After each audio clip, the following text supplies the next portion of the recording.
What's up, everybody? It is the Best Spot Kids Move, and I know this news is sort of old. I think it's about like 36 hours old or whatever. But I didn't get to do a video yesterday.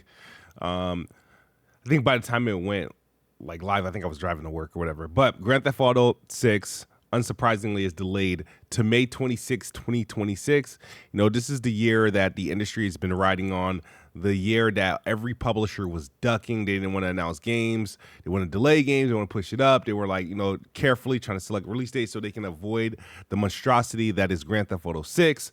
And it's delayed to 2026. So we have a clear day and pretty much a whole year from now, essentially. We have a date for Grand Theft Auto next year. So that means this year is wide open. I'm going to tell you guys why this is good news. Because this is good news because people can just release games. I'm sick and tired of developers and publishers being afraid. You know what I mean? This is why I appreciate things like Game Pass. It's like I'm sick and tired of like dates get, this game, we're gonna get crushed. No, throw your game out. It may do good. You know what I mean? A game might flop. Who knows? I guess I'm saying this because I'm not the biggest fan of Grand Theft Auto. I've never been the biggest fan of Grand Theft Auto as far as big franchise. I know it's an event, you know what I mean? I'm there for the launches. I do buy them, but it's not something that I'm dropping the game for. I typically drop Grand Theft Autos relatively soon because I don't know. I just can't get into them. They're fun and whatnot, but I've never bought in to Grand Theft Auto the same way the industry has. So people, it's automatic game of the year. I don't think Grand Theft Auto is an automatic game of the year. Yes, it's going to be the best seller of the year, the biggest launch of the year, but it's not automatically game of the year. So this delay, don't care. But, I wish, we knew this, earlier. So maybe Microsoft might have not pumped fake on Fable. You know what I mean? So, but since everybody has a date, people can now, since they're still scared of releasing next to Grand Theft Auto, be more forthcoming with their release dates. Maybe we get a release date for Fable at this Xbox showcase. Maybe they can be confident enough that the launch to say, hey, we're bumping out on February 14th or something like that. You know what I mean? Maybe Outer Worlds now. We will definitely get a date for the Outer Worlds 2. When we'll get a date for a few other games. Maybe they can go ahead and unveil whatever Gears of War or Halo project that's coming through. So and we're now it's the summer. Over the next 4 to 6 weeks, we're going to be getting releases of major release games. Honestly, Xbox has been delivering all the good games I've been anticipating. Everything's been turning out really good. I'm having a blast with Claire Obscur. Doom is up next. One of the next games I'm anticipating is Mind's Eye. You know what I mean? It has no association with Xbox, but I know it's an ex-GTA dev. It looks good, looks promising. I like the trailers. They've been doing some old school marketing. And when I say old school marketing like that, like the movies type marketing, you see the trailer in front of a YouTube video. Their marketing has been different. It's more like, in your face, but I haven't seen the gaming community talk about it. It's been more like, this game looks kind of decent and whatnot. So I'm definitely looking forward towards that. But another reason why I think this delay is good news because this year is incredible. There's a credible amount of games that are good, that's deserving of that spot and that shine.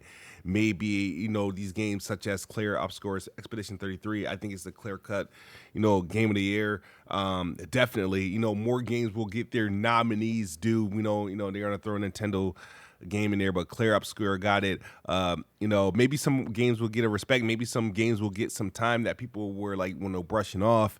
But it creates room, and Grand Theft Auto is going to. I don't know if the delay is performance based. I haven't even read the letter. I got it posted up here. It says, "Sorry, this is later than you expected. The interest and excitement surrounding new Grand Theft Auto has been truly humbling for our team. We want to thank you for the support and patience. Finish with every game we have released. The goal is to try to exceed our expectations, and Grand Theft Auto 6 is no exception. We hope you understand that we need this extra time to deliver a level of quality." Okay, my thing is right. Okay, is this delay based off development or is this the delay based off pricing, right?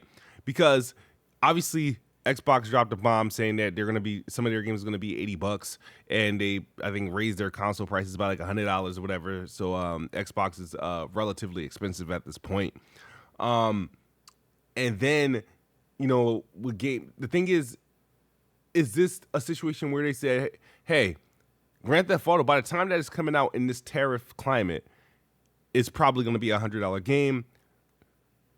Is that going to be too much of a sticker shock, or do we want to wait it out, see what happens with the tariffs, so that we can get this out at a $70, $80 price? I'm not sure. I feel like that's playing a role. I think it's but whatever it is, it's whatever. We've been waiting. I feel like there's a Grand Theft Auto game comes out every freaking 10 to 12 years. But the good thing though, I think it creates room for other games to shine, and we got to keep a close eye on the AA space, because lately they've been putting out some bangers, man. Maybe I'm prisoner of the moment, and I'm just appreciating the games that's in front of me.